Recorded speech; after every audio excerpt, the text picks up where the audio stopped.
Tranquilo. Muito bem, estamos gravando. Então, boa noite a todos. Meu nome é Rogério Duarte, eu sou secretário-geral da UBE. A União Brasileira de Escritores foi fundada em 17 de janeiro de 1958 e sucedeu a Sociedade dos Escritores Brasileiros, que foi a primeira associação profissional de escritores, em 1942, fundada por Mário de Andrade. A UBE é hoje, portanto, a mais antiga entidade brasileira do gênero. Seus objetivos são defesa da liberdade de expressão, defesa dos direitos autorais e demais direitos dos escritores e difusão da cultura e democratização do acesso à informação. A UBE teve em sua diretoria nomes do porte de Sérgio Buarque de Holanda, Antônio Cândido, Lígia Fagundes Telles, Renata Palottini, Ricardo Ramos, Dalmo de Abreu Dalari, Inácio de Loyola Brandão, entre muitos outros. O presidente atualmente é Ricardo Ramos Filho, que está aqui presente, já ele vai dar boa noite para todos. Podem se filiar à UBE pelo site www.ube.org.br, todos aqueles que se consideram escritores, que tenham livro escrito e publicado, e ou aqueles que publicam regularmente textos na internet. Também aproveito para avisar que já se iniciaram as indicações que o público em geral pode fazer ao Prêmio Juca Pato. A UBE promove e administra anual e nacionalmente a eleição da personalidade a quem caberá o Prêmio Intelectual do Ano, lhe conferindo o troféu Juca Pato. O regulamento está online também no site da UBE, é só procurar ube.org.br e encontrar na aba Juca Pato. Essas indicações começaram hoje. Desde o início da quarentena, todas as terças-feiras, às 19 horas, a UBE tem promovido estas entrevistas com escritores. Elas acontecem via Zoom, como estão acontecendo agora, e são transmitidas ao vivo pelo YouTube. Ficam disponíveis no próprio YouTube, no Spotify e no Google Podcasts. O entrevistado e também aniversariante, a gente vai parabenizá-lo, é aniversariante hoje também. O entrevistado e também aniversariante de hoje é o escritor, dramaturgo e cineasta José Carlos Sibila, membro correspondente da Academia de Letras de São João da Boa Vista. Ele cursou a Escola de Artes Dramáticas e se graduou em Direito. É mestre em Ciências da Comunicação pela ECA, da USP, e é autor dos livros Criaturas, de 2002, Uma Alma à Procura de um Corpo, de 2012, e do recém-lançado, agora no ano de 2020, O Homem Sem Passado. Além dessas obras, Sibila também é roteirista e diretor de TV e apresenta diariamente na Rádio USP o programa Mitologia Histórias Sagradas. Eu vou abrir o microfone do presidente Ricardo Ramos Filho, que também é o entrevistador de hoje, e vou abrir o microfone do nosso entrevistado, que é o José Carlos Sibila. O Ricardo se apresenta, dá as boas-vindas e já pode começar a entrevista. Só vou pedir para o Sibila, se você puder abrir o seu próprio microfone. Você consegue? Deve estar aparecendo aí na sua tela. Pronto, está aberto. Boa noite a todos. Boa noite, pessoal.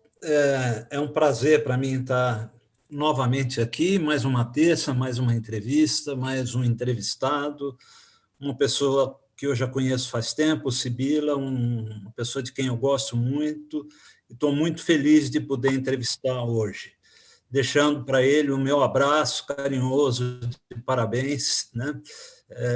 Coincidiu que ele está sendo entrevistado no dia do aniversário, né? Então, deixar o meu abraço para ele. Eu queria aproveitar também, eu estou vendo que o Nicodemos está presente, é um amigo muito querido, uma pessoa que com a pandemia eu já não vejo há muito tempo. Queria mandar um beijo para o Nicodemos. Um beijo, Nicodemos. Prazer em te ver aqui, viu? Então, vamos lá, Sibila. Você é uma pessoa, vamos dizer, multimídia, né? Você é uma pessoa que escreve cinema e teatro, você é uma pessoa que escreve literatura, você é uma pessoa que escreve roteiro, dirigiu programas de televisão, trabalha em rádio, ou seja, em termos de comunicação, você tem uma atuação bastante diversificada. Você nasceu em São João da Boa Vista, uma cidade que eu não conheço, mas que eu pressuponho que seja uma cidade pequena do interior. Como começou o teu interesse? Começou pela literatura? Como foi assim? Como despertou em você esse interesse pela arte de uma maneira geral? O que veio primeiro? Se foi o cinema, se foi a literatura, se foi ou se veio tudo junto? Como que foi isso? Como que você começou a prestar atenção nessas coisas todas? Boa noite, Ricardo, meu querido amigo. Boa noite, Rogério. Boa noite aos demais participantes. Eu acho que, como eu não sei apertar os botões aqui desse sistema, eu só vejo 4 pessoas aqui nas minhas telinhas, mas eu sei que tem mais aí. Mas boa noite a todos, então, a todos os amigos. Ricardo, a culpa foi da minha mãe. Olha que bom, que bacana. Foi da minha mãe. Eu ainda era muito pequenininho, era molequinho mesmo, de sei lá, 5, 6 anos, e eu colocava 2 cadeiras de espaldar alto, lado a lado, e entre as duas eu colocava um pano de prato úmido, branco, e atrás dela uma vela. Entre a vela e o pano de prato úmido, eu fazia umas figurinhas com a mão e aquilo virava um cineminha. Aquilo me agradava muito e passou a agradar alguns vizinhos também que iam lá na minha casa, no porão da minha casa, assistir aquele cineminha de vela e pano de prato. Eu vi que estava começando a ir muita gente, eu comecei a cobrar. Eu falei, vocês vão pagar pelo menos uma caixinha de fósforo para assistir meus filmes. Eu tomei um couro, Ricardo, mas a minha mãe me deu um couro. É mesmo? Uma coisa dessa, deixa a criançada vir, os vizinhos são amigos, gente daqui, você vai me cobrar caixa de fósforo. E aí começou assim, que eu comecei a fazer filme na casa dos outros, já que na minha casa minha mãe me batia, então se eu fizesse isso e cobrasse, eu fui fazia filme na casa do vizinho daqui, do vizinho dali, e por aí foi.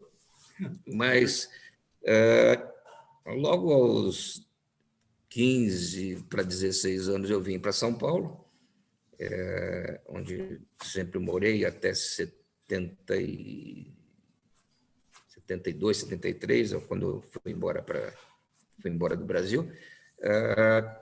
E aqui em São Paulo eu comecei a minha carreira como pretendente a escritor, a dramaturgo, na Escola de Arte Dramática, que na época era uma escola mantida pelo Rui Mesquita, do Estadão, e era uma escola particular, mas ela era gratuita. O Estadão, o Rui Mesquita bancava aquela escola. E ali se formaram atores, os grandes atores do teatro brasileiro, enfim, do cinema, da novela, da dramaturgia. E eu fazia, ao mesmo tempo, a Escola de Arte Dramática, fazia a FAP, a Faculdade de Comunicação, que eu acho que eu até esqueci de falar aí para você, da Fundação Armando Alves Penteado, e fazia Direito no fim do mês. Uma faculdade de Direito que me abriu as portas para ir lá no fim do mês, então eu fiz essa escola de Direito no fim do mês e acabei me formando em Direito também, mas não fui nem registrar meu diploma. E assim eu fui indo na minha carreira, logo no início, nos meus primeiros anos da escola e da faculdade, eu fui trabalhar na TV Bandeirantes, junto com um grande diretor da época e escritor também chamado Júlio Lerner, que me levou para Bandeirantes fazer um programa ao vivo chamado Juventude com Prova. E aí comecei a escrever, comecei a dirigir, filmes, teatro, televisão. Eu fiz um... Bom, se eu tiver indo atropelando muito, você vai me cortando aí, vai me perguntando, vocês aí... Vamos vendo, a gente está aqui para te E ouvir. aí, nessa interdependência dos suportes, da literatura, do cinema, do teatro, do rádio, eu fiz a minha dissertação de mestrado, que eu defendi em 87, lá na USP, na Universidade de São Paulo, que o título era exatamente esse, a inter-relação dos meios. Como é que a literatura, e ainda, na minha opinião, isso vigora um pouco, como é que a literatura se dá tão bem com o cinema e se dá tão mal com o teatro, né? Você vê poucas obras literárias de sucesso, de grande repercussão no mundo, que se tornaram boas peças de teatro. Não existe, são poucas, salvo Dostoiévski, alguma coisa, Molière, enfim, alguma coisa, mas eu comecei a pensar, a refletir sobre isso. Por que a literatura é uma irmã gêmea do cinema e é um inimigo do teatro, né? E aí eu comecei a minha pesquisa na Universidade de São Paulo. Demorei 5 anos para fazer meu mestrado, porque na época a USP só proporcionava as disciplinas durante o dia e eu trabalhava na TV Cultura durante o dia, então eu não tinha possibilidade de... Eu só podia fazer uma disciplina à noite, no semestre.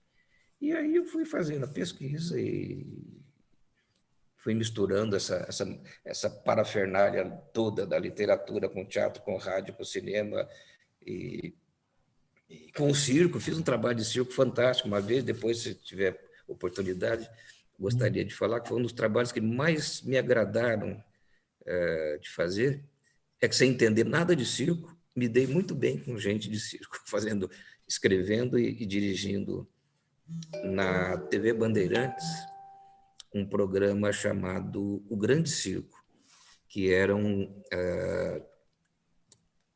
protagonizados pelos últimos palhaços de formação, realmente, de família circense, que era o Torresmo, o Pimentinha, o Pururuca, né? Como é o pai e filho, Torresmo e Pururuca, né? O Arrelia já tinha morrido? Oi? O Arrelia já tinha morrido? Já. O Arrelia já tinha morrido. Mas foi muito gozado, porque aí a gente começa a pensar na relação literatura e outro veículo.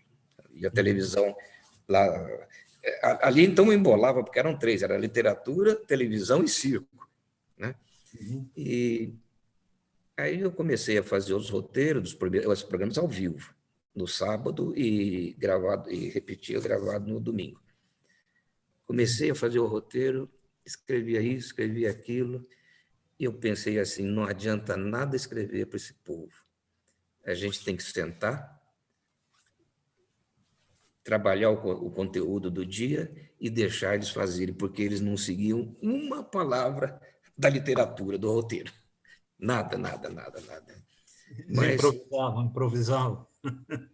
Mas tudo, nem as deixas eles seguiam, não adiantava. E eles se davam tão bem, a relação deles era tão boa, e era pai e filho, o outro era tio, o outro era avô, e as filhas, todo o pessoal, o único que não era de circo era eu.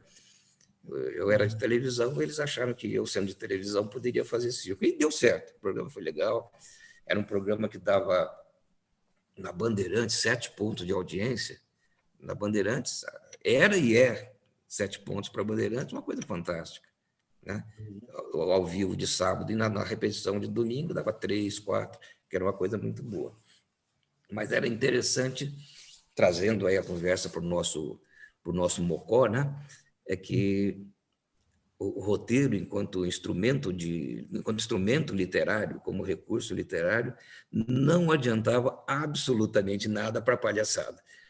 A gente discutia, tinha algumas coisas que eu precisava alertá-los muito, como eles tinham algum preconceito, então, olha, evita isso, evita aquilo, mas roteiro não adiantava. O que a gente fazia, a gente tinha 3 câmeras, falava, deixa uma câmera na geral, uma no Torresmo, que era o protagonista do espetáculo, e a outra no escada, como a gente chamava.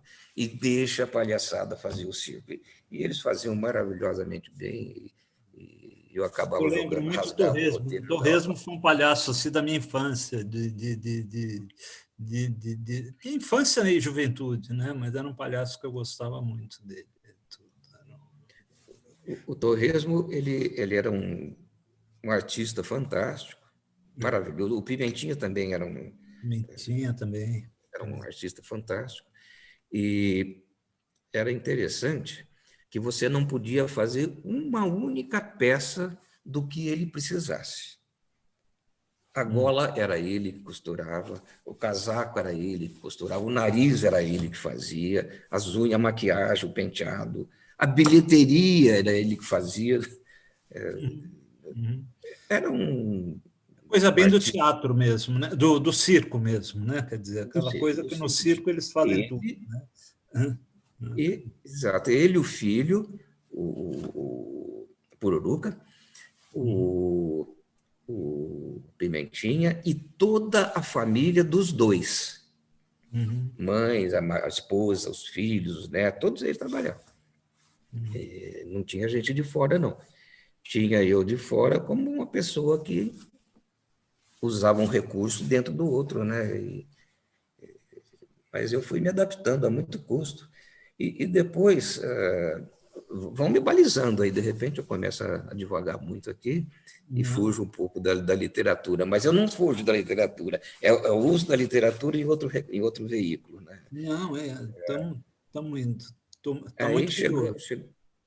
chegou uma época que, já há alguns anos dirigindo eles, escrevendo o roteiro, ou tentando escrever alguma coisa que eles, pelo menos, pudesse levar em conta, né, já que eles não seguiam o roteiro mesmo, e alguns anos dirigindo eles, eu falei, Torresmo, vamos para o teatro? Ele falou, não, teatro não. Eu vou para qualquer lugar, mas o teatro me dá medo. Eu falei, mas Olha, o que você faz aqui é teatro, cara. A nossa gravação é ao vivo, não tem corte, não tem edição, não tem montagem, não tem nada. Você faz teatro. Ela falou, não, teatro no palco eu não subo. Eu piso no picadeiro, vou para o set de televisão, me escreve num livro, vou para a literatura, mas no teatro eu tenho medo. que Eu falei, coisa. cara, vamos, vai por mim, vamos, e montamos uma peça. É. E aí eu escrevi o roteiro, que também eles não seguiram, mas aí tinha que ter o roteiro para a gente, para a produção, aquela coisa toda. Montamos uma peça no antigo Teatro Gil Vicente, Ricardo. Ali, perdão, no antigo Teatro Ruth Escobar, na sala Gil Vicente. Na rua, ali Nos ingleses, ali, na Rua dos onde Ingleses. hoje tem o teatro Pegou fogo esse teatro depois, né? Oi? Ainda existe esse teatro ou pegou fogo? Acho que pegou Não, fogo. não, ele pegou fogo, mas ele existe. Uhum. Existe. Hoje são 4 ou 5 salas, na época eram 3. Era a Gil Vicente, que era a que a gente estava usando, que era a maior dele, a maior sala que tinha. E fiz o roteiro, escrevi, eles me ajudaram a escrever, eu sabia que eles não iam seguir nada. Eu até tenho os folhetos, os folders aí coisa. Uhum. E nós ficamos naquele teatro. Você sabe que teatro, como a literatura, não dá dinheiro para ninguém, né? Nós Uhum. ficamos naquele teatro de janeiro a julho, lotando o Teatro Gil Vicente. Olha que Mas legal. lotando. E eu escrevi uma peça junto com eles, chamado Ai, que Saudade do Circo, que conta a história do circo, Uhum. vindo lá do país onde a gente estava falando que existe o ditador que poderia receber o Weintraub hoje, da Hungria. Isso. O que vinha da Hungria, foi para a Inglaterra, da Inglaterra ele veio para o Uruguai, entrou pela Argentina e veio para o Brasil. Quando ele veio para o Brasil, esses palhaços que vieram tinham o nome de Brasil João da Silva, Brasil José, Brasil, tanto que o nome do Torreiro é Brasil João Carlos Queirolo. O filho dele é Brasil João Carlos Queirolo Filho. Todos eles têm o nome de Brasil precedendo o nome, né? Olha que E aí interessante. fomos lá para o teatro, rapaz, e aquilo lotava. A gente fazia eu acho que eram 2 sessões de sábado e 2 de domingo, e lotava completamente.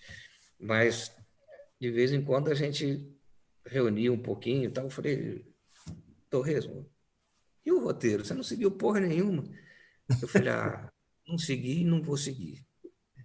Fala aí, me dá as coisas gerais e tal. Mas Então eu sabia. era bom porque dava para você assistir várias vezes, cada representação era diferente.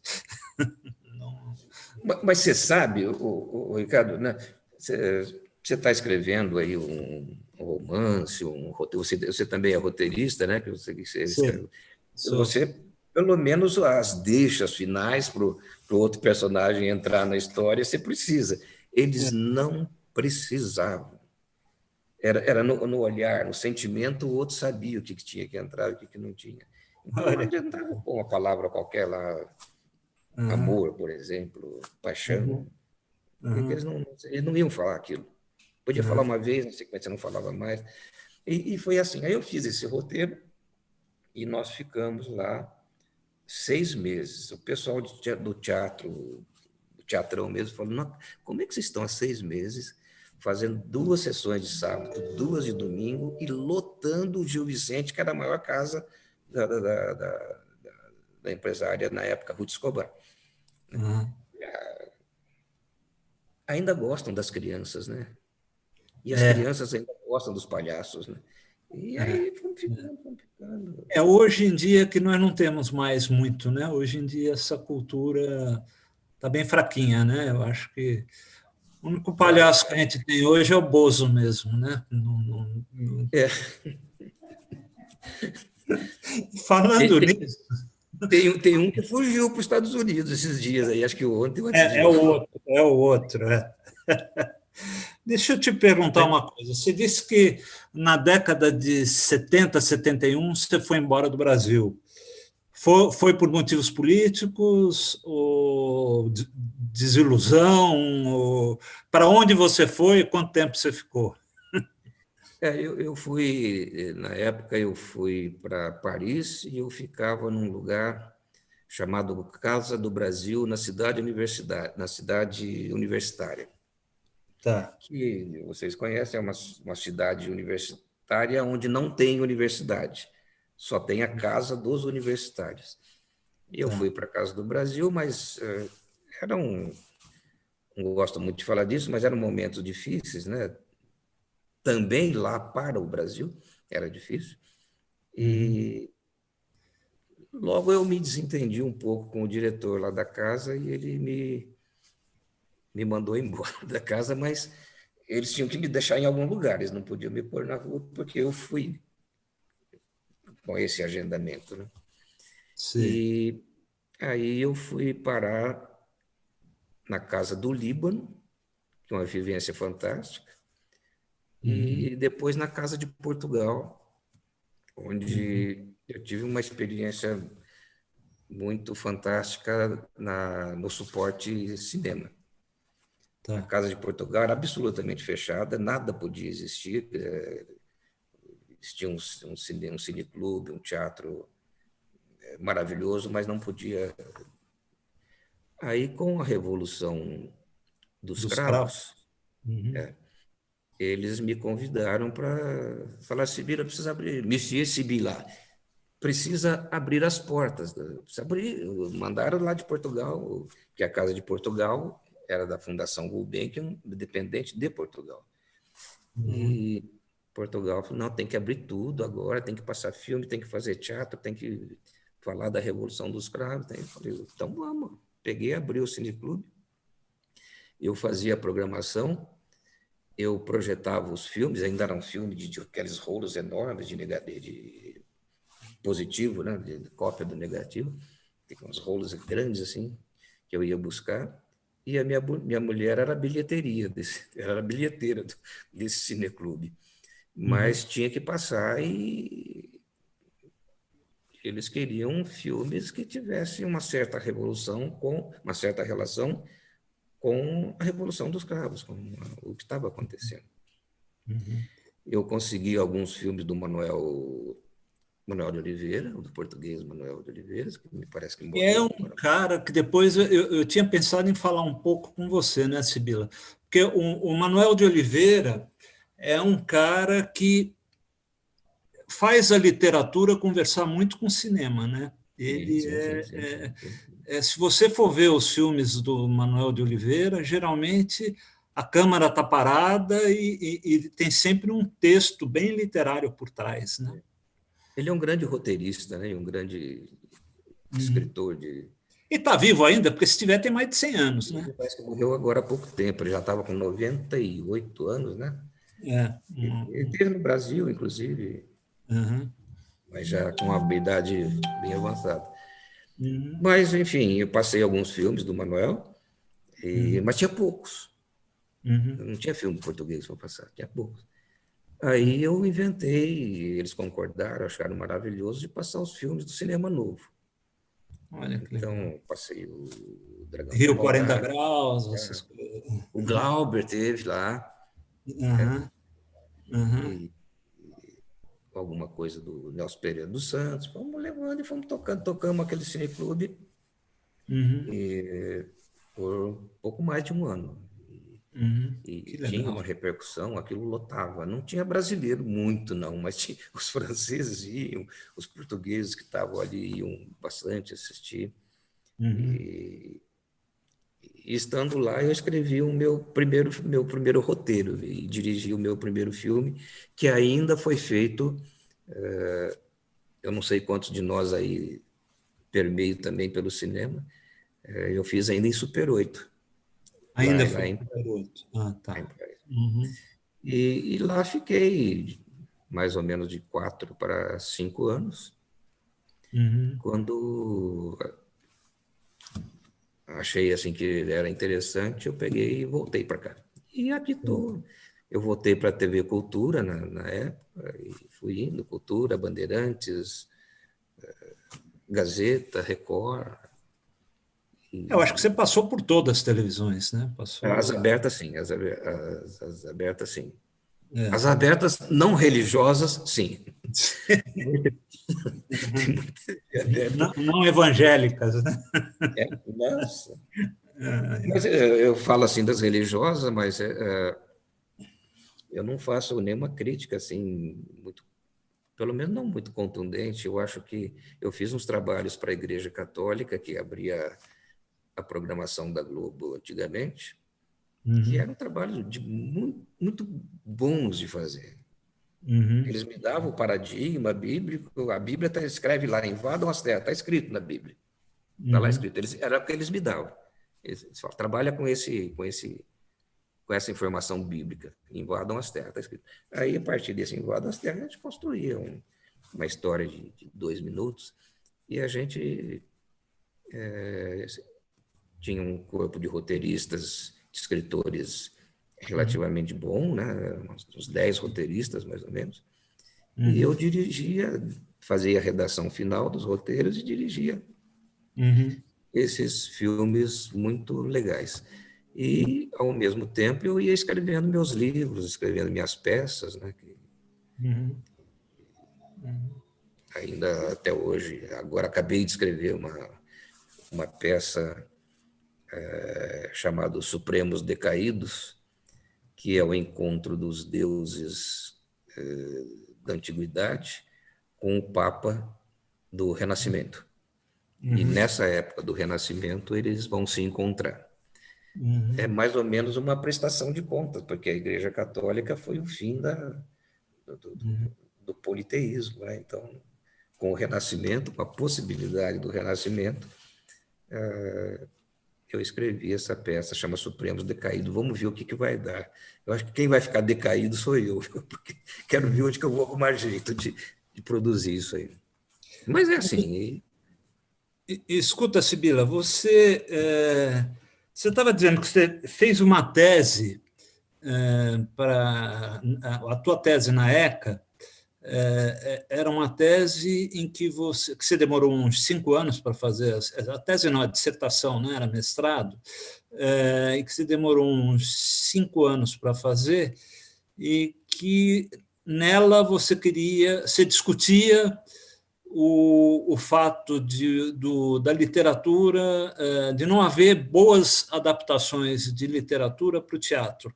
É mais ou menos, foi sobre isso a sua dissertação? Você conseguiu mostrar isso ou não? Isso foi só alguma coisa que tinha na tua tese, alguma coisa a mais? Isso é alguma coisa que tinha na minha dissertação de mestrado. Uhum.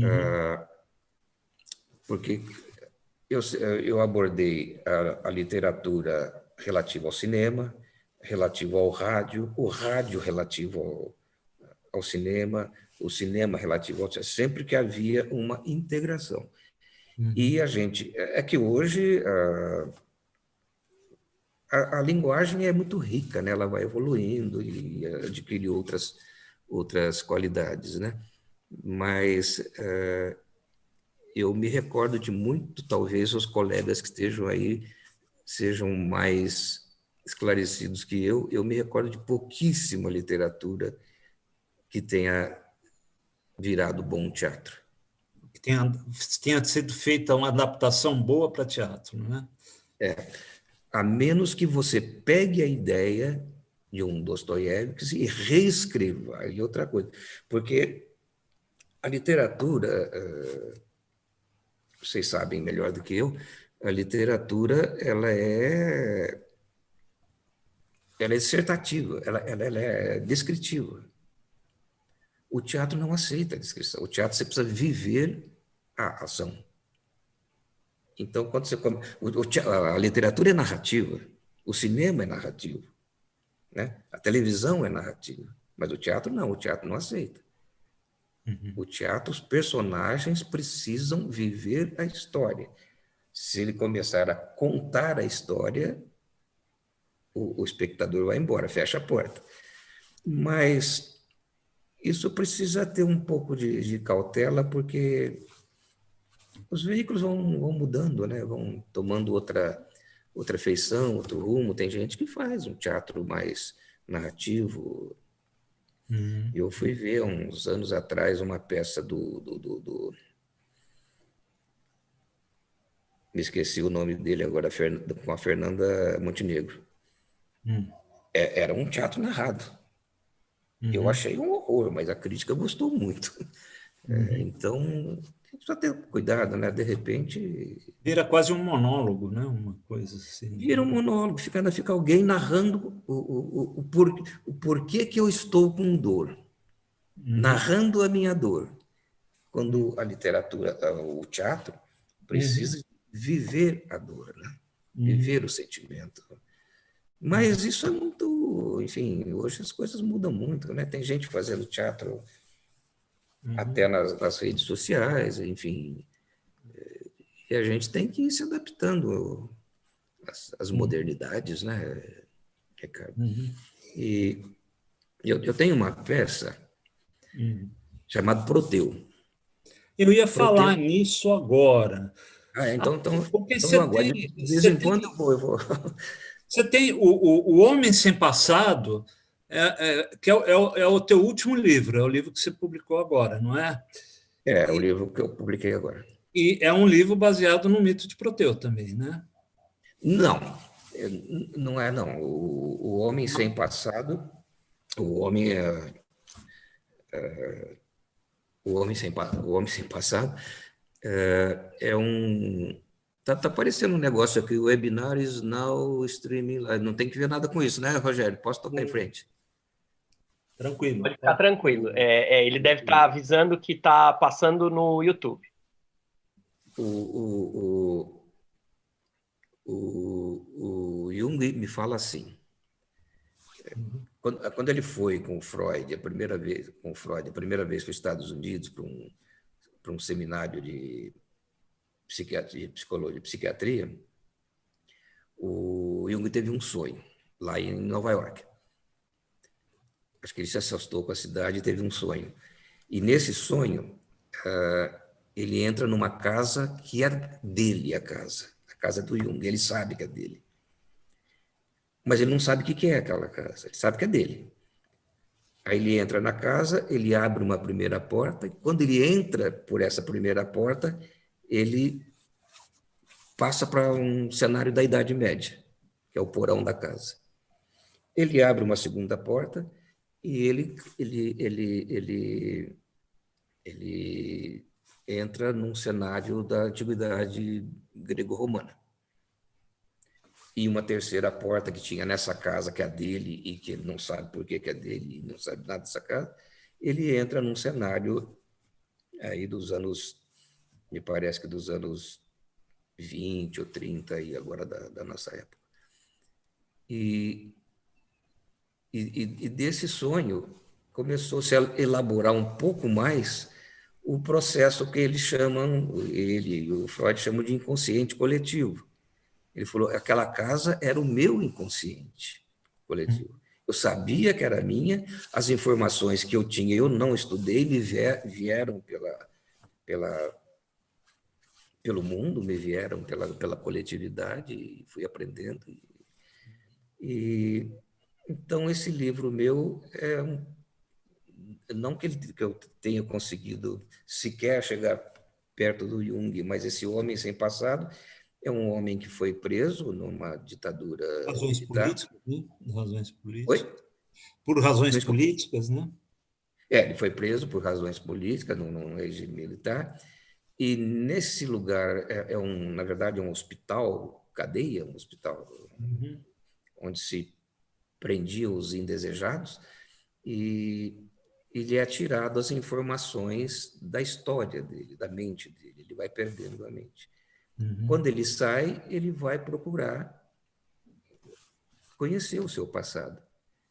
E, ao procurar o seu passado, ele vai procurar lá na sua memória mais profunda, lá no seu inconsciente. E ali ele encontra coisas fantásticas que a sua consciência não tinha as informações. Então, ele vai conviver um pouco com os camisa verde da época do Getúlio Vargas, né? Talvez seja o início do Integralistas, fascismo né? no Os Brasil, né? Ele vai viver, ele tem um capítulo que ele encontra os anjos de Vim. Os anjos de Vim são os anjos do Wim Wenders, é um filme do Wim Wenders chamado Asas do Desejo, né? E ele tem essa informação, ele nunca assistiu esse filme, né? Aliás, ele viveu antes do filme do Wim Wenders, mas ele tinha essa informação. E ele se encontra com os anjos do Wim Wenders naquela cena fantástica, não sei quem que teria assistido aquela cena fantástica, que um dos anjos se apaixona por uma alemã bonita, linda, moça linda, mas ele não quer o amor de anjo, ele quer amor sensual, o amor do ser humano. Então, esse personagem meu vai ajudar aquele anjo a conquistar a beleza daquela mulher, e isso se passa no fim da guerra, da Segunda Guerra. Já é um outro tempo o filme tem o vídeo tem o livro tem essas diferenças. E depois ele tem algumas informações ali do seu passado, da sua família, né?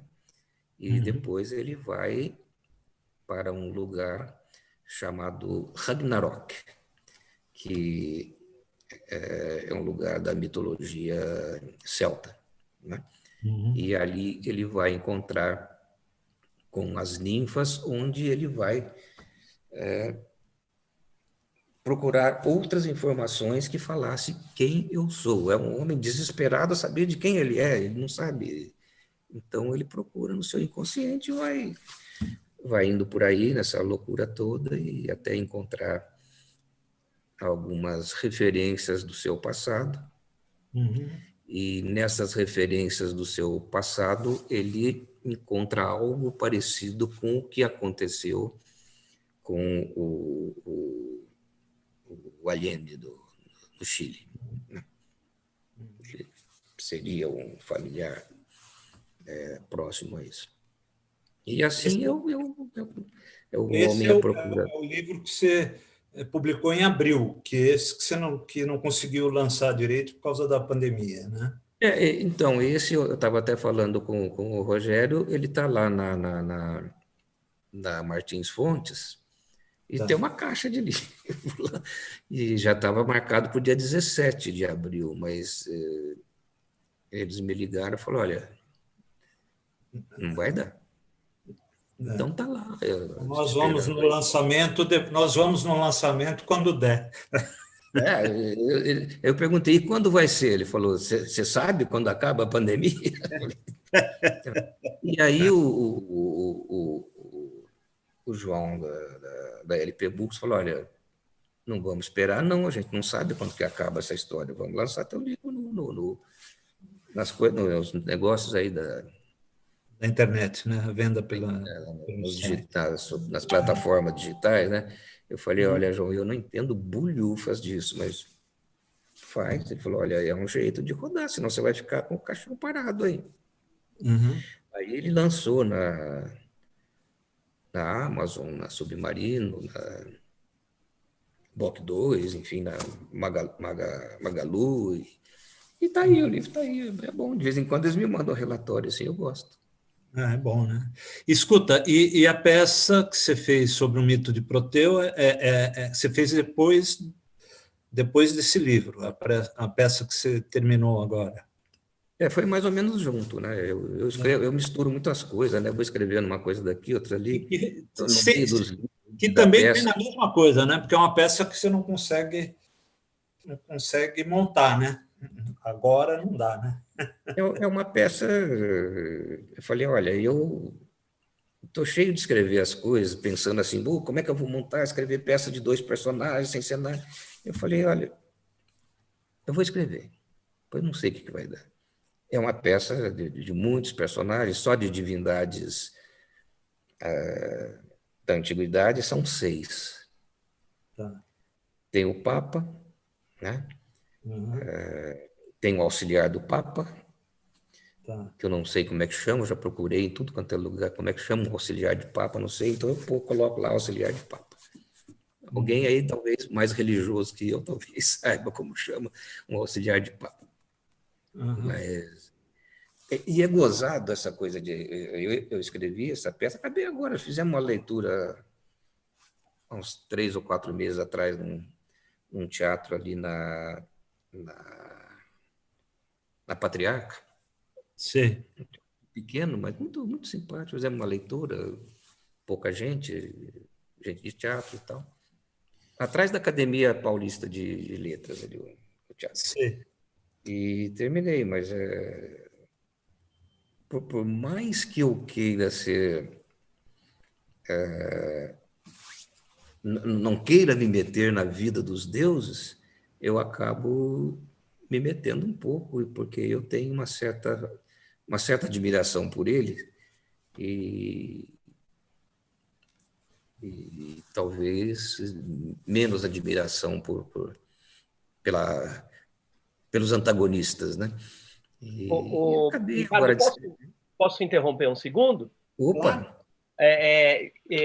Sibila, se puder, já amarra com o teu programa sobre mitologia da USP, porque acho que dialoga com isso um pouquinho, não? Eu ia falar sobre isso também. Essa tua admiração pela mitologia. Da onde vem isso, Sibila? Da onde vem essa admiração? Porque eu vou te dizer uma coisa, eu fui uma criança e jovem apaixonado por mitologia. Eu, quando era menino, eu lia tudo sobre mitologia, eu sabia os deuses gregos, os deuses romanos, sabia Zeus é Júpiter, Juno é Hera, eu sabia as equivalências todas, hoje eu não lembro mais, né? Mas foi uma paixão que me nasceu de Monteiro Lobato, quando eu li os 12 Trabalhos de Hércules.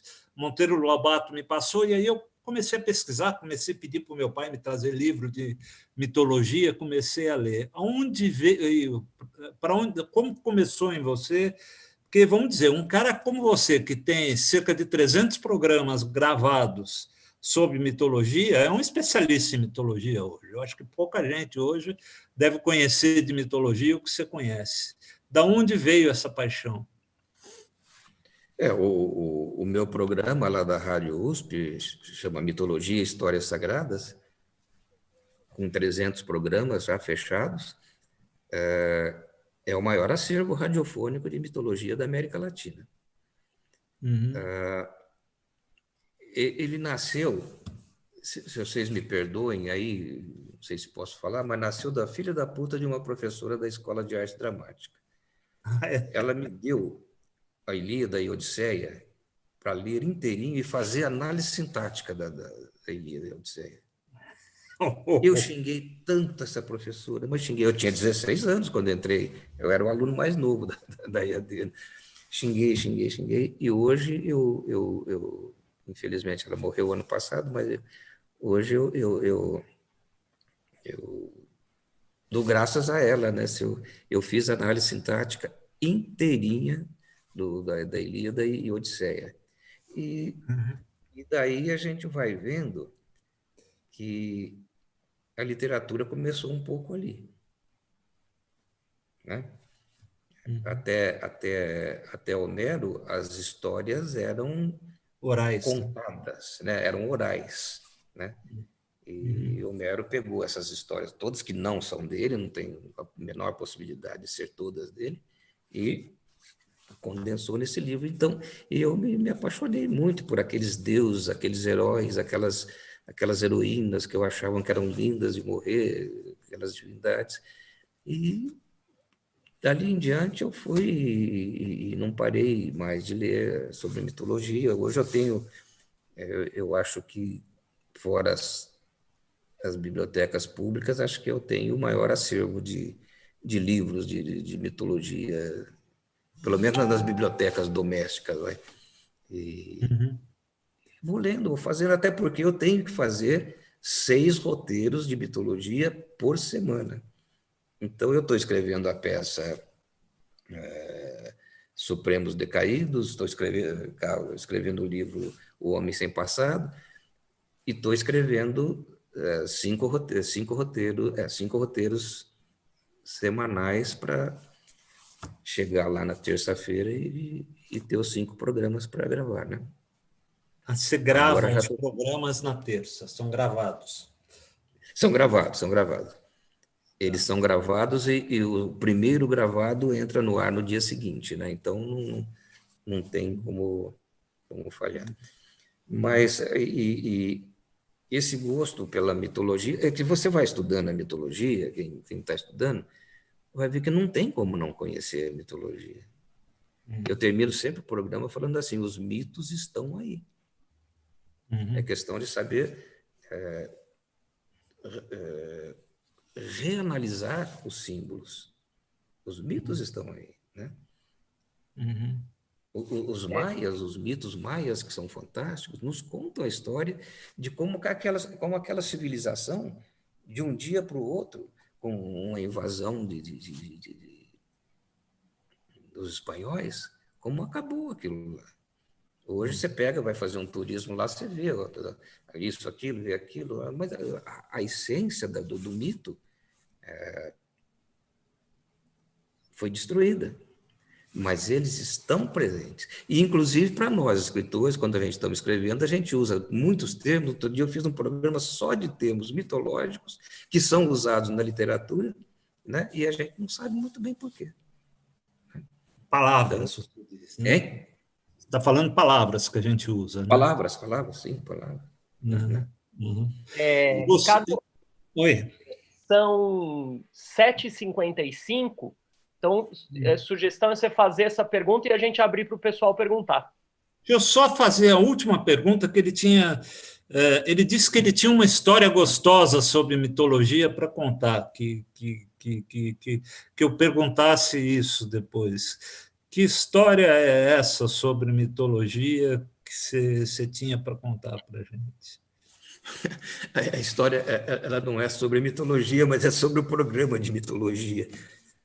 Recentemente,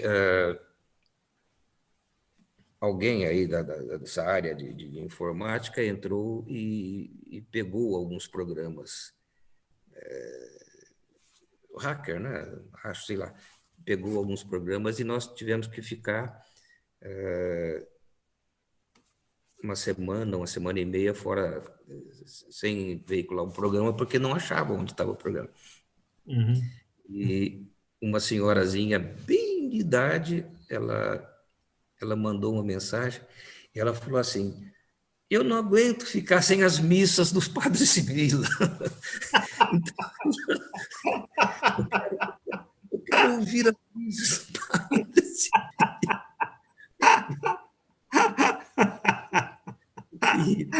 As missas do Padre Sibila. As meninas, não, ela confundia. Mas ela tem razão, porque quando eu comecei esse programa, pouco mais de 4 anos atrás, o Eugênio Butida, que era então superintendente lá da comunicação da USP, ele falou: Sibila, eu quero um programa, mas não quero um locutor falando Zeus, não sei o quê, eu quero uma coisa que as pessoas curtam, né? E eu falei assim: eu vou então um pouco na linha do esqueci o nome do americano lá, bom, esqueci o nome dele. Vamos discutir, vamos colocar alguém conversando comigo como se não estivesse entendendo. Pergunta para mim e eu vou respondendo e tal. E então ficou um programa de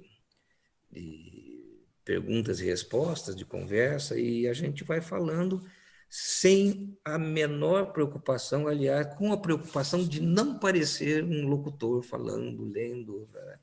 Onde a gente discute o programa, conversa. Que legal.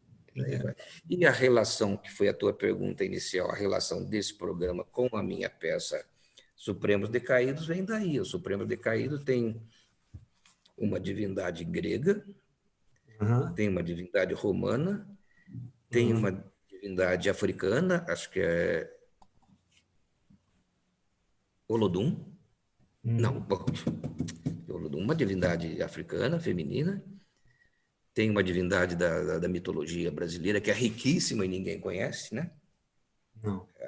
A mitologia amazônica é uma coisa maravilhosa, né? Outro dia uma empresa me ligou para saber o que era o caiaque, porque ela tem um perfume chamado caiaque, né? Caiaque é uma divindade norte-americana, lá do Alasca. Então, as divindades da América, e particularmente da brasileira, a gente tem discutido pouco, né? Acho que a gente conhece muito pouco, né? Muito pouco. E você circula por todas essas mitologias, mitologia celta, mitologia maia, mitologia egípcia, a chinesa, que é muito bonita. A brasileira é maravilhosa. Não sei se porque eu gosto muito do Brasil, mas se eu pudesse escolher, eu escolheria com a mais virtuosa, vamos dizer assim, muito bonita. Mas todas as mitologias são brasileira é muito romântica, né? Elas são muito iguais. Você pega a mitologia das Amazonas brasileiras, elas são iguaizinhas, tanto na descrição física como no seu horror pelos homens, elas são iguaizinhas às Amazonas gregas. A característica de tantas brasileiras como as gregas é o ódio pelo homem, né? Elas não nos querem por perto. E na minha peça, então, essas mitologias esses mitos que ficaram congelados e que se descongelaram no Renascimento e pelo Renascimento, né? Nessa época eles vão se encontrar com um papa síntese, não é nenhum papa qualquer defendido, mas um papa síntese, né? Opa, vamos conversar, como é que foi a nossa... Vamos fazer uma prestação de contas aqui. E por aí vai, né? Legal. Podemos abrir, Ricardo, para as perguntas? Vamos lá. Fernando Dezena, por favor. Pode você mesmo abrir seu microfone e fazer a pergunta. Parabéns pelo aniversário, cara. Obrigado, Dezena. Depois você paga a cerveja e o bolo. Olha, aqui em Águas da Prata tem a branca pura. Mas é a água do bosque lá, aquela branquinha pura. Aquela não vale aniversário, não, aquela é de graça. Sibila, eu tenho uma curiosidade, cara.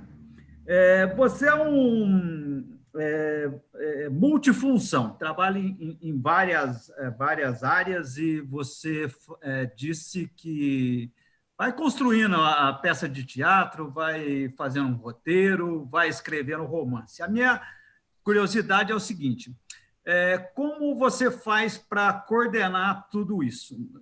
Principalmente quando a gente vai construir, isso é uma dificuldade pessoal minha, quando você está construindo um personagem, principalmente se o texto é um texto longo, se eu me distanciar muito desse personagem, eu vou demorar um tempo para e entrar no pique de novo a história para conseguir voltar ao ponto que eu parei, entendeu? Então, eu tenho essa curiosidade de saber como é que você administra esses trabalhos de áreas tão diferentes aí dentro da literatura. Olha, Fernando, eu tinha tenho, ele ainda é talvez o meu amigo assim de base, né? Quase um pai para mim, chamado Chico de Assis. E o Chico de Assis, nós ficamos juntos lá no Teatro Arena, eu, 17 anos, e ele muito mais, né? Ele é quase fundador do Arena e ficou lá até morrer. O Chico de Assis falava assim: a cena, enfim, o desenvolvimento da tua história não é quanto o personagem fala, é quanto a cena tem de vibração. A hora que acabou a vibração da cena, muda de qualidade, porque não adianta você querer falar mais do que a cena permite como vibração. A energia da cena acaba. O teu personagem pode continuar falando, mas ele vai... o Chico falava muito, o Chico de Assis, ele fica entrópico, fica chato, é falar por falar, é verborragia, como ele dizia, né?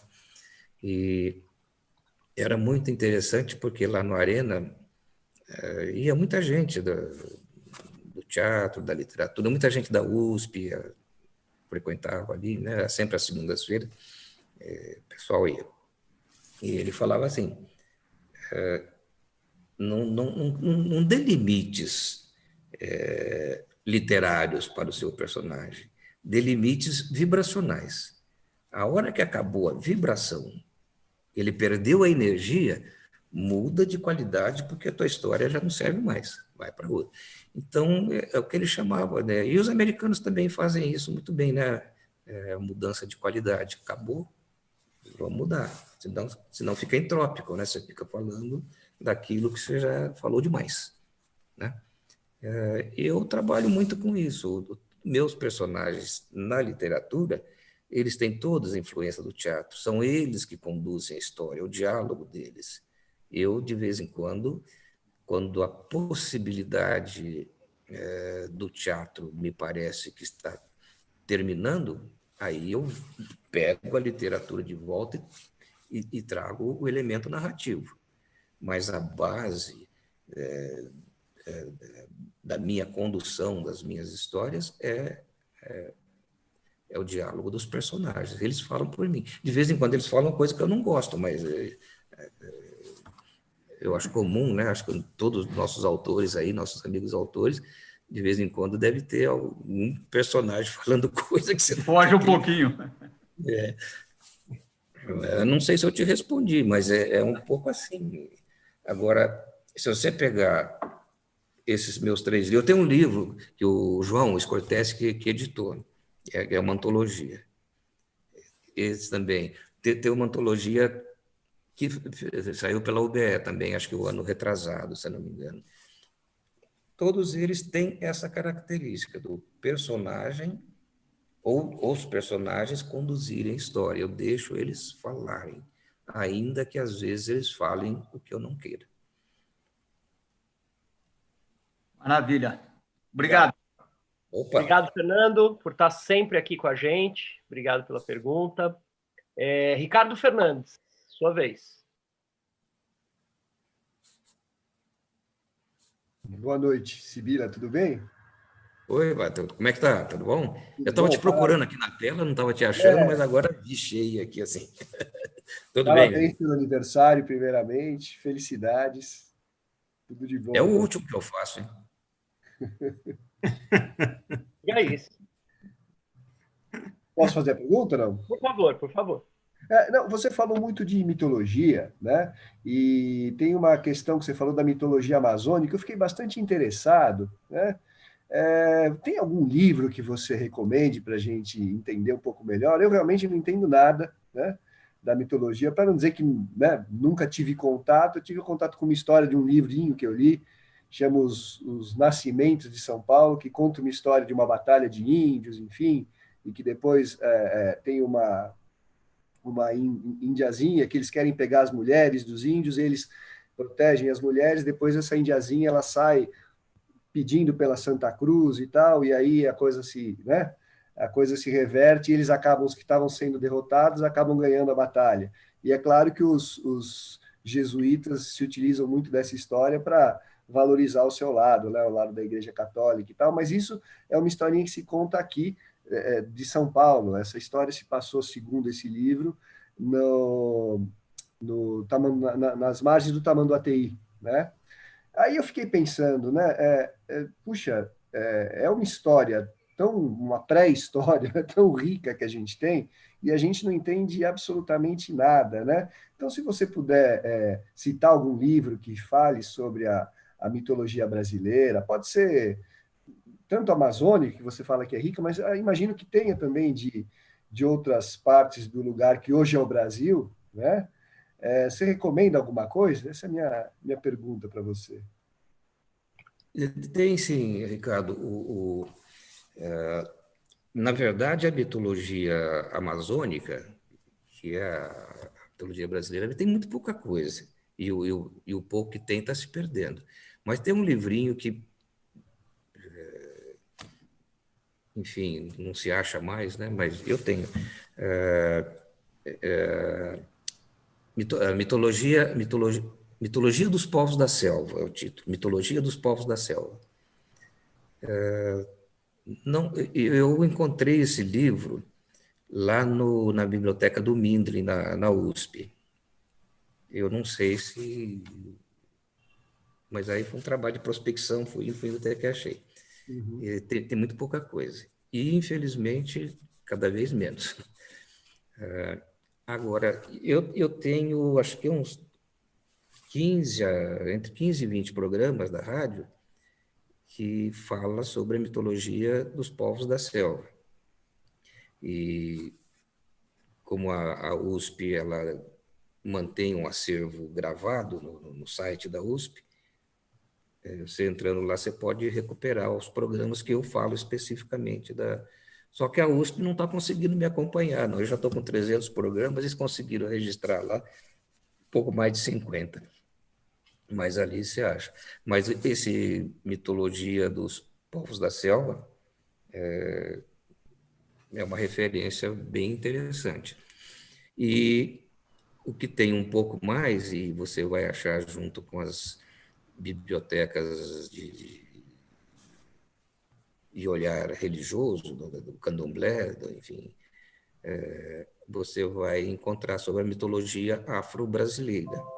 Aí você tem alguma coisa a mais. A mitologia afro-brasileira, o livro chama Mitologia Afro-Brasileira, em que esqueci o nome do autor agora, mas ele faz um apanhado de alguns do mito de alguns povos que vieram da África e se refundaram, se refundaram aqui enquanto religião, até que foram, de uma certa forma, acabando quando se propôs esse sincretismo religioso entre o catolicismo e as igrejas e os cultos afro-religiosos, né?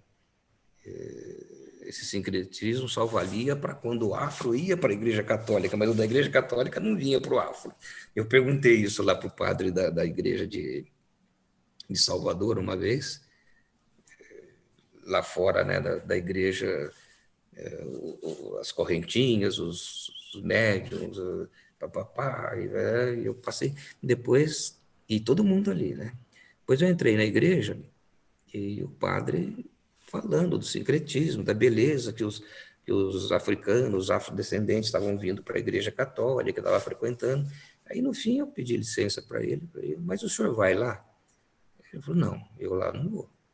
Mas as religiões africanas, os afrodescendentes estão vindo aqui, é isso que a gente quer. Falei, bom, obrigado, já estou sabendo de tudo. Mas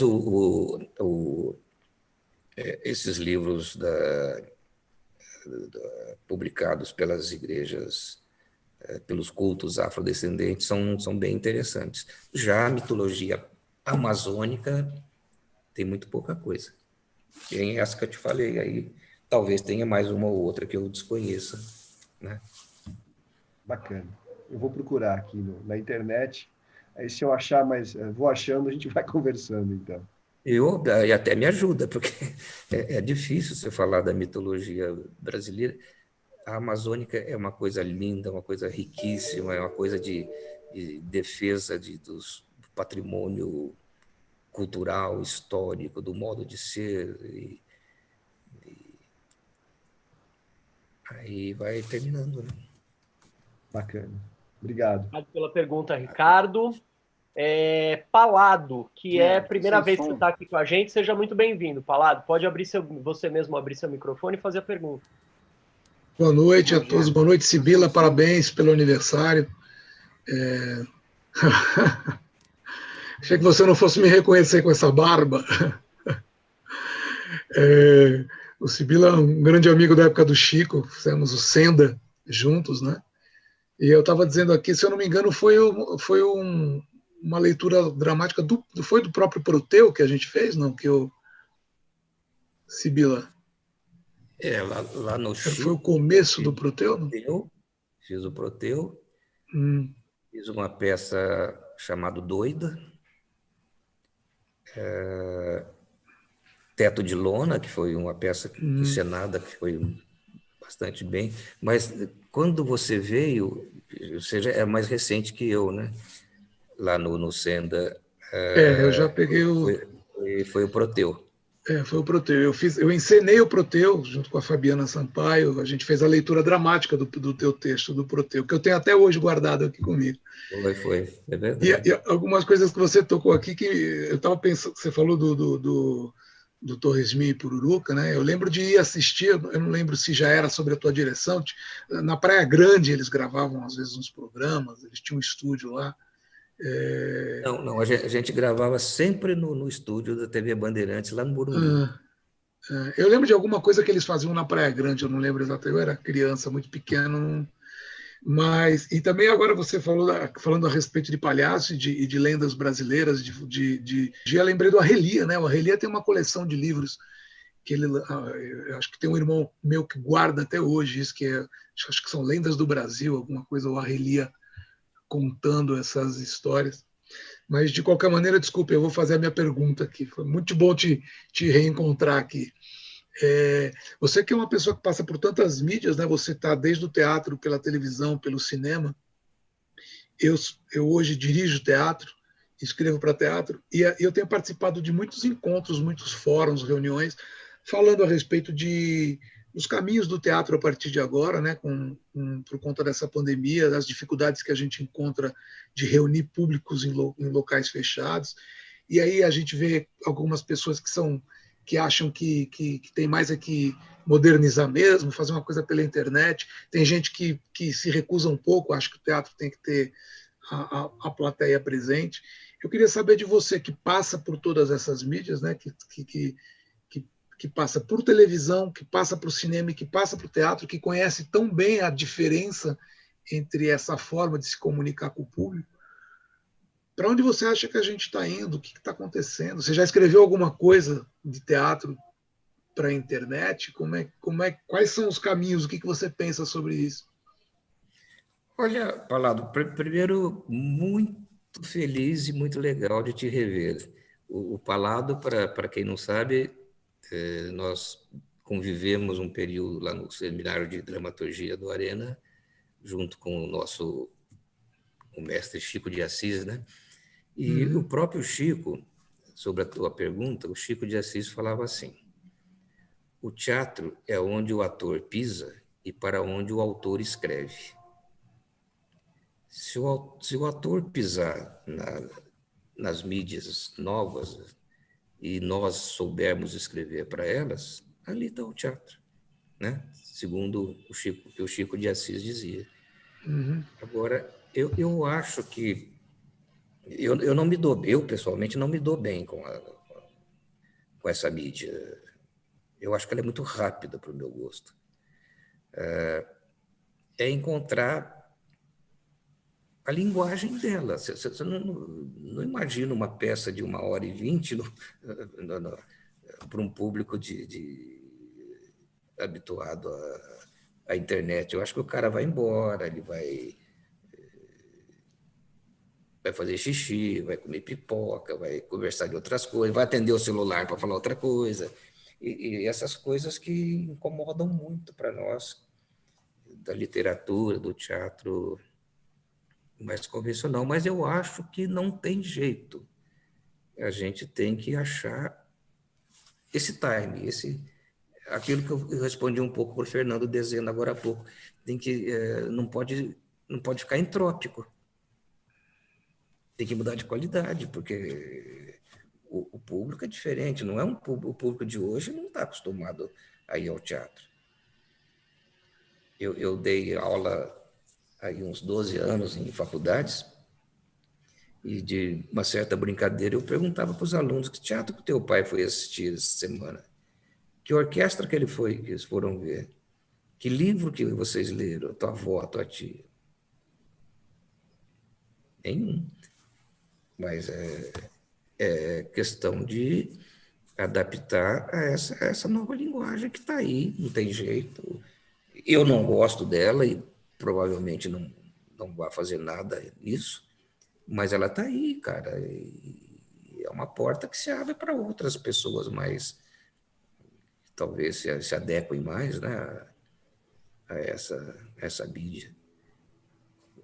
Mas eu não posso falar que eu não gosto, ela não presta. Eu não gosto porque eu não gosto, mas que eu não vou fazer, mas fica aberto para outras pessoas que talvez...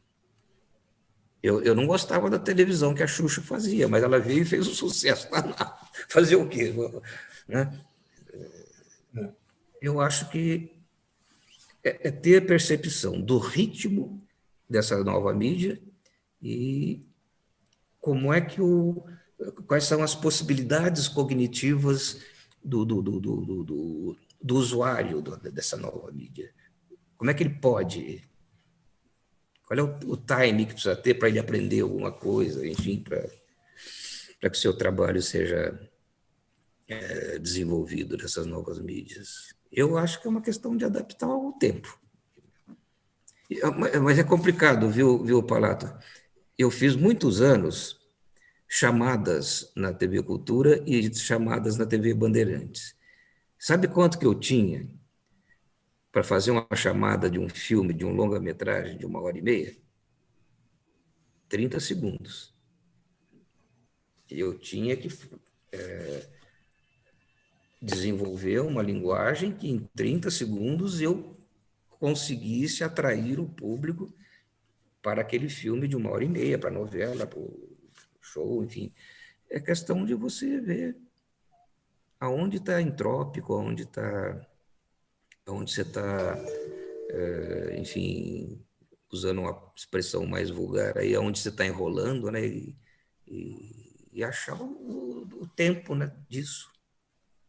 Sei lá. Obrigado. Obrigado, viu, Palato? Toda terça estamos aí. Se quiser voltar, será sempre bem-vindo. Tá bom. Pessoal que quer fazer pergunta, tá? Eu estou fazendo uma ordenzinha ali pelo bate-papo. Se alguém mais quiser fazer, só avisar pelo bate-papo. O Paulo Mauá é o próximo. Grande Sibila, então, parabéns mais uma vez.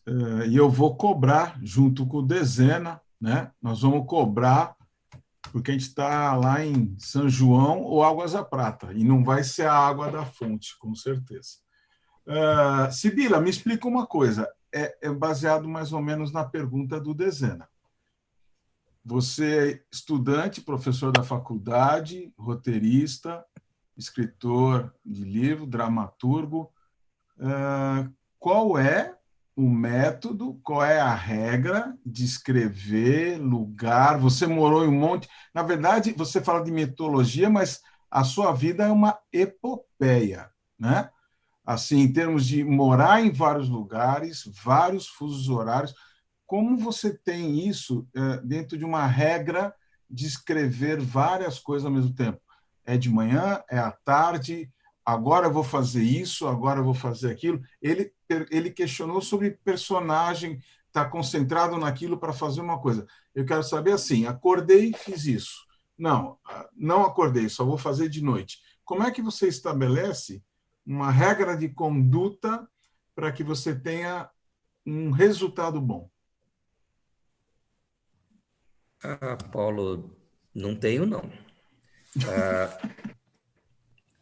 A única coisa que eu não abro mão é de ter, aqui na minha casa, ou aí em São Paulo, é de ter vários lugares onde eu possa ficar levando meu notebook para escrever. Eu sou muito preguiçoso, então eu escrevo meia hora ali no meu escritório, paro, venho tomar um café, aí eu tenho uma mesa embaixo de uma árvore lá, levo tudo para lá, escrevo mais um pouco, paro, vou andar lá em frente à sua casa, volto. Eu não tenho método. Aliás, eu sou uma pessoa totalmente indisciplinada. Por isso, eu tento não deixar para a última hora, porque eu não tenho essa disciplina que muitos autores têm. Olha, vou escrever de manhã, vou escrever de noite, vou encher a cara para poder escrever. Eu não tenho. Eu gostaria de beber e saber escrever bebendo, que ficaria mais fácil, né? Mas não tenho método, não. Eu tenho uma grande angústia quando eu acabo de escrever alguma coisa, eu fico pensando, será que eu vou escrever a próxima? Do que eu vou escrever? Eu já escrevi tudo que eu achei do que eu sabia, do pouco que eu sei, já escrevi. O que eu vou inventar agora, porra? O que eu vou escrever, né? Tenho uma vontade louca de escrever uma comédia, mas não me dou bem. Eu tenho uma peça chamada O Bordel do Estado, que acho que hoje seria muito, muito legal, né, de encenar essa peça. O Bordel do Estado é um bordel, uma zona mesmo, das vagabundas e tal, e onde as pessoas da época do Getúlio Vargas e tal frequentavam ali, e ali um comunicava. Seria muito, muito interessante o Bordel do Estado brasileiro hoje, mas eu não tenho, Paulo, eu não tenho uma disciplina. Eu gostaria de me disciplinar para escrever uma comédia, mas acho que eu vou ficar me devendo essa disciplina. O que me agrada muito é ficar mudando de lugar. Eu ando pela casa inteira. Minha mulher até fala assim, pô, você está louco? O que está acontecendo? Se o vizinho ver, você... Mas é meu jeito, eu não tenho outra disciplina, né? Tem gente Mas que... a sua mobilidade é uma disciplina. Na verdade, eu acho que eu fico com o saco cheio de mim mesmo, escrevendo, então eu paro um pouco e Fica pulando, né? fico pipocando daqui para lá. Eu tenho 4 lugares de escrever aqui em casa, uma mesa em cada lugar. Mas não tenho disciplina, não. O que eu gostaria mesmo é mas não tenho disciplina para isso, como eu te disse, é de escrever uma comédia que falasse um pouco dessa pandemia mental, né, que a gente vive hoje no Brasil, né? Obrigado, Sibila, e parabéns mais uma vez. Abraço. Obrigado pela pergunta, Paulo. Obrigado por estar sempre com a gente aqui. Maria Mortati, sempre com a gente aqui também. Por favor, seja muito bem-vinda. Boa noite a todos, Maria. boa noite a todas. Boa noite, Sibila. Um prazer conhecê-lo, um prazer ouvi-lo. Parabéns pelo aniversário.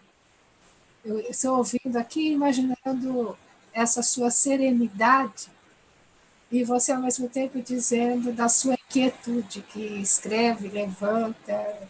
É uma combinação muito interessante, não no sentido pejorativo, neutro do interessante, mas que interessa muito para compreender esse lugar de quem escreve e pensa. Gostei muito de conhecê-lo pessoalmente, ou mais pessoalmente. E me permita, eu não tenho uma pergunta, mas enquanto você se contava, se narrava, eu estava vendo um personagem, né, se narrando e lembrando da distinção que você aponta entre viver e narrar, né?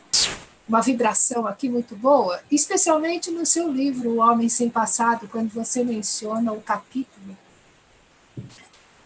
Os Anjos de Vinho. É isso? Asas do Desejo. Sim, e por isso mesmo, me lembrei Do vinho, que você... Venda. Esse é um filme que ninguém pode deixar de ver, né, na vida. Sim. E a cena do anjo encarnando, né, e o preço que ele paga pelo amor. E fiquei encantada. Agora eu quero ler o livro, quero muito ler. Como é que esse homem sem passado vai encontrar justamente o passado da humanidade? Bem, mas não é exatamente uma pergunta, é apenas para dizer do meu prazer em ouvi-lo e em conhecê-lo mais proximamente aqui. E espero que essa profícua produção continue com a comédia e com o que tiver por vir, né? Porque para nós todos aqui é sempre um alento. Muito obrigada, então, e obrigada mais uma vez ao UBE por promover essas atividades e com gente tão encantadora, que nos faz ficar aqui em época de pandemia ouvindo com o maior prazer, viu, Sibila? Sem olhar celular, sem comer pipoca, sem fazer xixi, sem levantar para buscar nada, viu? Isso é a vida aqui entre nós. Muito obrigada. Obrigado pelas suas palavras. E você sabe, uma coisa recente que eu estou sentindo em relação ao UBE, que a gente está podendo discutir bastante literatura. Eu ficava muito chateado, às vezes, que eu ia lá e não se falava de literatura. Falava de tudo.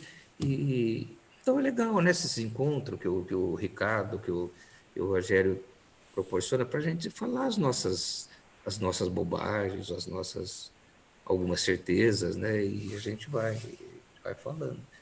E seria, eu não sei, pegando o seu gancho o Mortati, e o gancho que o Palato deixou, não sei se esse modelo, esse jeito de transmitir, a gente não pudesse fazer uma leitura de poesia, ou ler uma peça, não sei se cabe dentro desse recurso, assim. Acho que seria legal a UBE dar uma pensadinha nisso, já que a UBE está se revigorando tanto, né? Bacana. Pronto, já é a próxima. Sarau, vamos fazer sarau, vamos aqui. Sarau da UBE. É legal. Vamos fazer. A gente pensa nisso. Deixa eu só antes da Dulce fazer a última pergunta da noite. Sibila, o teu último livro, que não é Uma Alma à Procura de um Corpo, esse eu encontrei aqui na Amazon. Qual que é a editora para a gente comprar? Porque eu não estou encontrando o livro. É a LP Books. LP Books. LP Books, tá. Que é a mesma editora de Uma Alma à Procura de um Corpo.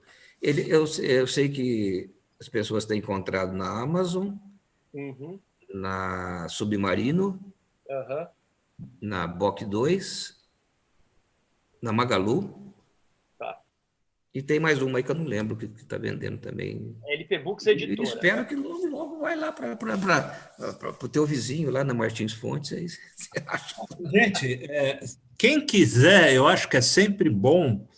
A gente tem no site da UBE, a gente tem uma aba lá, onde quem quiser, vamos dizer, botar o livro para ser vendido lá, põe o livro, põe o link da onde que entra para vender o livro.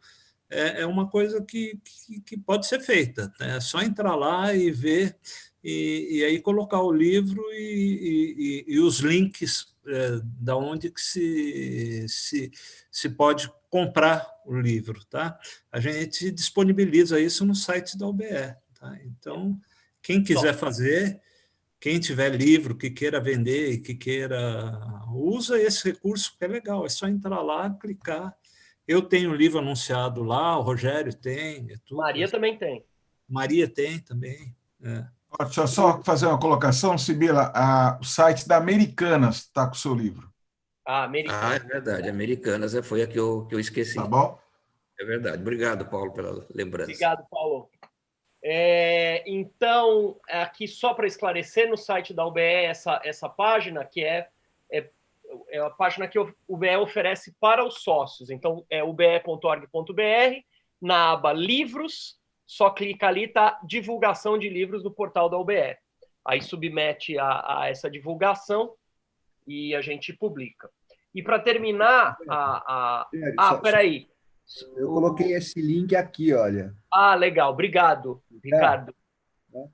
O link está no chat. Chama? É isso, no bate-papo, no chat. Dulce, depois a Ieda tem uma última observação que ela colocou no chat, depois eu leio. A Dulce faz a última pergunta, eu leio a observação da Ieda e a gente fecha a noite de hoje.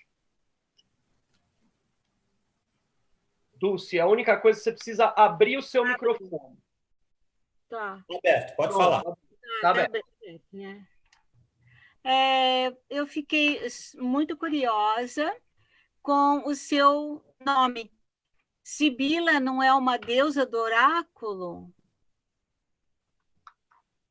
São três divindades chamadas as Sibilas, que são as deusas que os reis e os próprios deuses iam consultar lá no oráculo.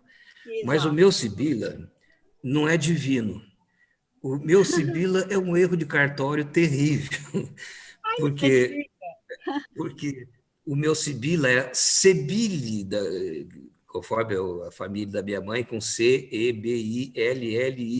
E o cara do cartório não sabia escrever isso, ele escreveu Sibila. E de italiano eu virei grego. Então, eu acho interessante. Mas foi interessante, porque o seu trabalho com mitologia e esse nome. Aí eu disse, o que veio? Então, nasceu já com interesse na mitologia, quer dizer, assim que nasce tem o nome, e por causa do nome, e aí nunca foi mencionado, né? Não, quando o senhor estava falando, não falou nada do nome. Não é possível, porque então até no nome existe uma substância, um substrato, uma substância mitológica.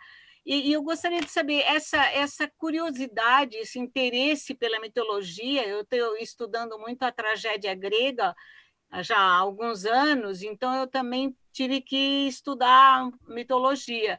Mas ela fez muita mudança no seu trabalho, porque eu li alguns trabalhos seus, sobretudo o Cérebro e esse da Alma, e me parece que esse trabalho com o outro, esse outro, às vezes, oculto, esse outro que ainda existe, mas que não está presente fisicamente, isso teria influência da mitologia?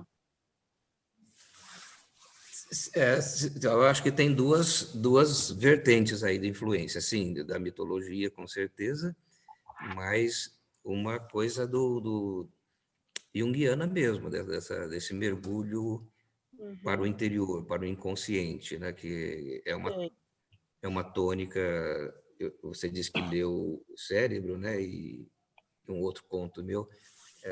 Você vê que essa coisa de a procura pelo interior, pelo interior do ser humano, é uma tônica, né, do meu trabalho, com certeza, em função da mitologia e por esse gosto meu do oculto, né? Não há uma busca de trazer o oculto nos seus textos, na sua direção, vamos dizer, na postura desses, pelo menos eu li 3 aqui, parece essa busca do oculto, existe algo oculto, e na sua redação também, na sua narrativa, parece que está presente oculto, como se o leitor, olha, preste atenção, tem outras coisas aí ocultas, mas que estão aí também agindo, vamos dizer, né?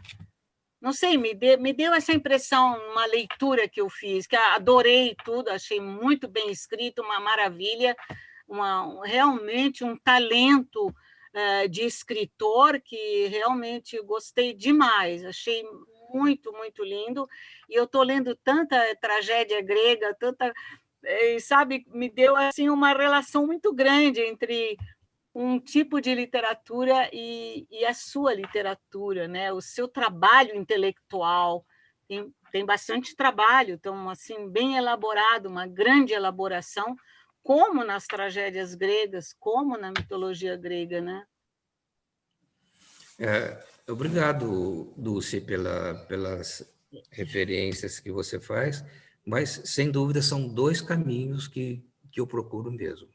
A mitologia, não especificamente a grega, mas a mitologia de uma forma geral, inclusive a brasileira, e esse mergulho no interior da mente, que eu acho que, já que eu não tenho uma história pessoal muito brilhante, pelo menos se eu for buscar lá dentro da minha cabeça, quem sabe eu encontre alguma coisa. Tem muita riqueza, tem muita riqueza, sabe, no seu intelecto. Tem uma... Eu não sei, Rogério, dá tempo de eu ler 6 linhas? Claro, sem dúvida. Veja, Dulce, o que o Siddhartha Ribeiro fala no livro Oráculo da Meia-Noite, que eu acho que é uma coisa que serve para nortear muito a mim como escritor e, sei lá, pode servir para outros. Ele fala assim: é provável que a compreensão da realidade exija, além de viagens intergalácticas, uma viagem mais profunda. Olhar para dentro, rumo ao abismo da consciência, talvez seja tão revelador quanto olhar pelas lentes dos microscópios e dos telescópios. No futuro, sonhar será cada vez mais iluminador. É do Siddhartha Ribeiro. Quer dizer, é esse mergulho para dentro que eu acho que talvez a gente pudesse insistir um pouco. No meu caso, que eu estou com o saco cheio da realidade, então eu vou procurar em outro lugar, né, alguma coisa que preste.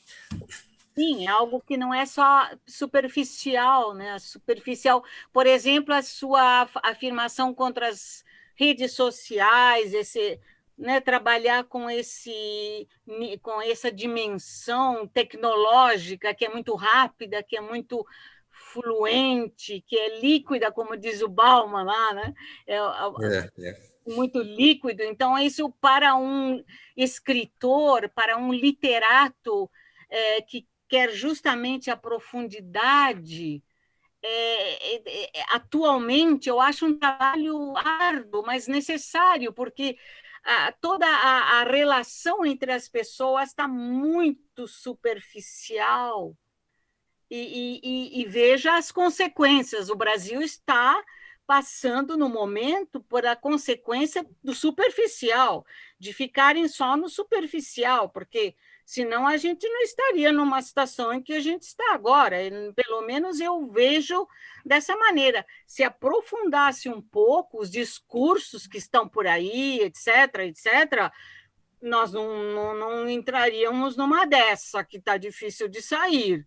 Por quê? Porque é falta de profundidade mesmo, falta de leitores, né? A gente não tem leitores, mas também a falta da comunicação ser mais profunda. E pela TV, redes sociais, dá licença, é tudo rápido, é tudo líquido e não tem profundidade. Então, nós precisamos realmente disso, é uma necessidade do ser humano, porque o que o ser humano tem mais e que define o ser humano é o pensamento, é o trabalho intelectual, isso que define a espécie humana. As outras espécies não têm isso, não tem esse trabalho. A nossa tem isso. O que define que é um ser humano? Seu trabalho intelectual. Então, se a gente deixa tudo no superficial e nas figurinhas, então achei o seu trabalho assim extraordinário e necessário. Necessário, achei ótimo. Obrigado, Dulce. Eu agradeço bastante, Dulce, as tuas palavras e acho que é por aí mesmo, mas eu acho que é um recurso, esse novo recurso precisa ser domado. Eu falei há umas 3 semanas atrás com o Rogério, eu falei, Rogério, eu morro de medo desse troço, eu não sei mexer nos botões aqui para... Mas e hoje eu vejo que fantástico, está aqui, eu revi pessoas que... Sim, tem o lado positivo, tem um lado bom. Do outro, gente que a gente vai tomar cachaça junto aqui depois. Posso complementar, Sibila? Eu tenho uma colega de faculdade que te conhece do Arena, que está aqui, que é a Nelly Gamboa. Ela está aí, ela queria dar boa noite. Oi, boa noite, Sibila. Não sei se você vai lembrar de mim lá do Arena. Com certeza. Eu estava aqui a semana passada na entrevista do Marcelo Rubens Paiva e eu te vi, mas eu não quis escrever, falei para o Palado, eu falei, semana que vem vai ser o Sibila, vamos lá. E estou muito feliz de te ver, fiquei muito contente. Ah, legal. E você está casada com o Palado? Estou casada com o Palado. Nossa, está vendo? Mas olha... Faz tempo já. Legal te ver, aqueles legal trabalhos do Arena fiquei contente eram também. muito interessantes, e isso que a UBE está fazendo aqui hoje me lembra um pouco aquilo que era feito, né? Com o Chico. Lá no Teatro Arena. Eu acho muito importante. Obrigado por você estar aí. Venha para o UBE, é muito interessante mesmo. Vamos ver. Fiquei feliz mesmo de te ver. Nelly foi minha colega nas turmas de latim. Verdade. Verdade. Legal, obrigado por estar aqui, Nelly. Obrigada, um beijo. Um grande beijo. Deixa eu só dar tem um pessoal que está nos assistindo pelo YouTube, que também eu queria dar boa noite a eles, é a Thelma Ventura, a Estela Maris Rezende, a Luciane Balbino, que vai ser entrevistada aqui daqui a um mês, mais ou menos, e a Maria Valéria Rezende. Então, boa noite para elas. Eu estou mandando um beijo para todas, tá? Um beijo para todas que estão nos assistindo pelo YouTube, então se comunicaram aqui pelo chat do YouTube. A última da noite é da Ieda. A Ieda queria saber se o teu mestrado, Sibila, foi publicado ou se você publicou algum artigo referente à adaptação da literatura para o teatro. E ela queria dizer também que gostou da caneca do Palado. A Ieda não vai aparecer aí, né? A Ieda está com a gente, cadê ela? Tá lá, ó, tá ali. Tá do lado dele. Tá do lado dele.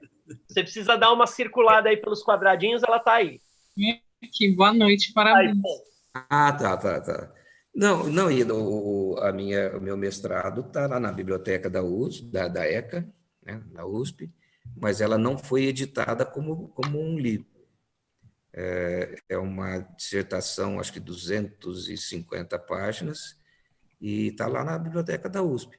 Eu sei que eles estavam digitalizando todas as dissertações, mas a USP sempre demora um pouquinho para fazer as coisas, então não sei se já está digitalizada. Mas se você... Eu ia falar com o João, às vezes, publicar. Seria interessante publicar. Oi? Seria interessante publicar. Publicar em livro mesmo. Quem sabe? Vamos ver se a UBE me ajuda, eu publico. Quer dizer, acho interessante. Não posso falar isso, né? Mas seria muito... Talvez valesse a pena estudantes ou pessoas voltadas à literatura, ao cinema, ao teatro, desse uma lida, porque é sempre invadindo o espaço do outro, né? É isso que eu faço na minha dissertação e é isso que eu faço na vida, né? Meus livros têm muito de teatro, meu teatro tem muito do livro, se é que é possível aplicar literatura ao teatro, mas meus roteiros de cinema, dos meus filmes também tem muito dessa inter-relação dos meios, né? Então, é isso. Muito obrigado pela tua presença aqui. Eu que agradeço, que justo hoje surgiu para mim até uma proposta de trabalho em relação ao Machado de Assis, adaptação do Machado ao teatro. Então, por isso, você falou sobre isso, foi o assunto do dia hoje aqui. Deixa eu te falar. Não descarta essa possibilidade da adaptação. Eu só estou dizendo que não dá para trazer a literatura tal qual ela é para o palco. Mas é claro que dá para reescrever a partir da ideia, né, do Machado de Assis, enfim. E ele escreveu teatro, mas também na época falavam que o teatro dele não era próprio para encenar, não era mais para ser lido. Mas é claro que os contos podem sim ser adaptados para o teatro, o cinema. E a atualidade, né, do Machado. Não, mas é uma, sei lá, talvez você possa me aconselhar mais do que eu a você, mas pega a ideia do Machado de Assis e reescreva, acho legal. O que eu digo e que está lá na minha dissertação é que não dá para pegar o texto da literatura tal qual ele é e dar para alguém falar em cima do palco. Não fala, não sai, não vai. Mas reescreve, coloca isso na boca dos... O Palato está por aí, ainda coloca esse texto de uma forma que os atores possam falar, né? Como diria o Chico de Assis, precisa escrever coisas que caibam na boca dos atores para o teatro, né? Mas eu acho que vai em frente, não desiste não, vai em frente, toca em frente. Já é difícil fazer teatro e literatura, você ainda vai faça, vai fazer. Obrigada. Obrigado, Ieda. Pessoal, só antes da gente encerrar, como eu sempre tenho feito, eu vou mostrar para vocês as nossas próximas entrevistas. Só um segundo. Um segundinho. Pronto. Compartilhando aqui com vocês, então, as nossas próximas entrevistas. Só um segundinho. Pronto.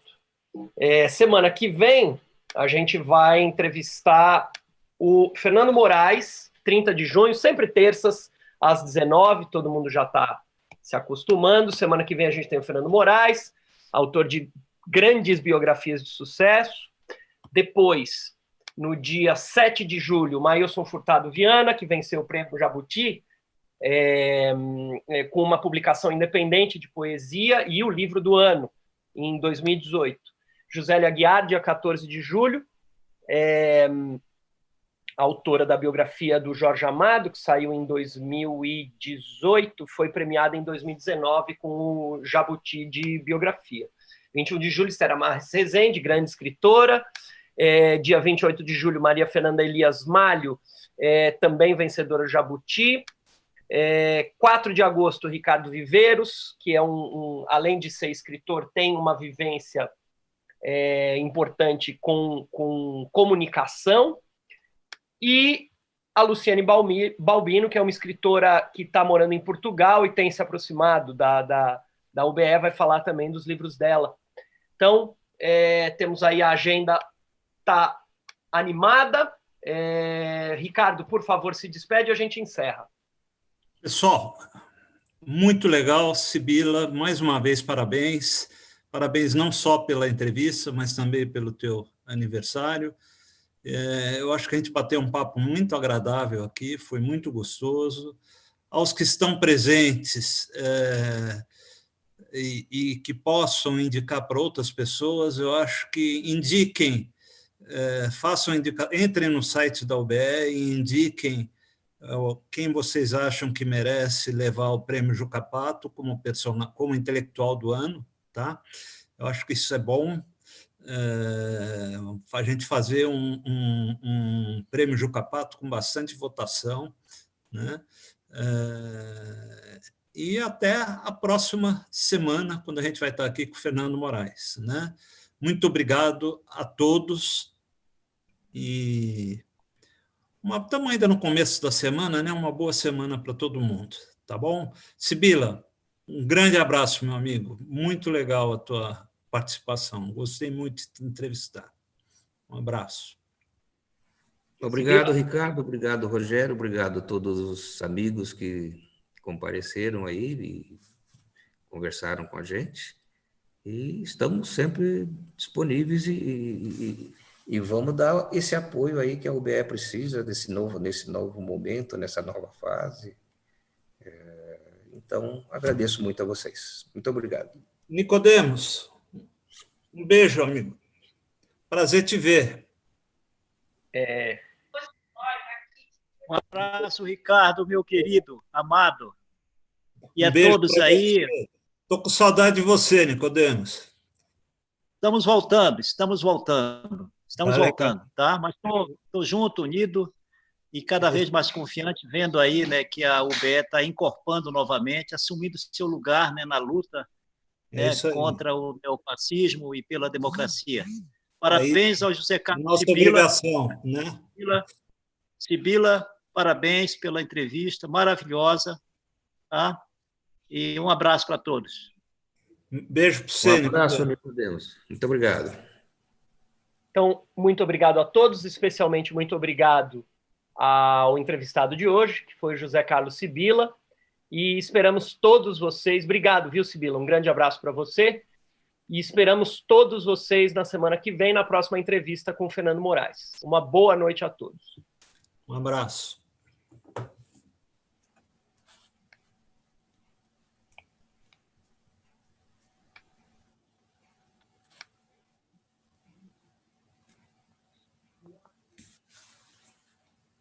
Sibila, muito obrigado, viu? Um grande abraço. Muito obrigado. Obrigado a vocês. Muito obrigado. Maravilhoso. Um beijo. Dulce, todo mundo.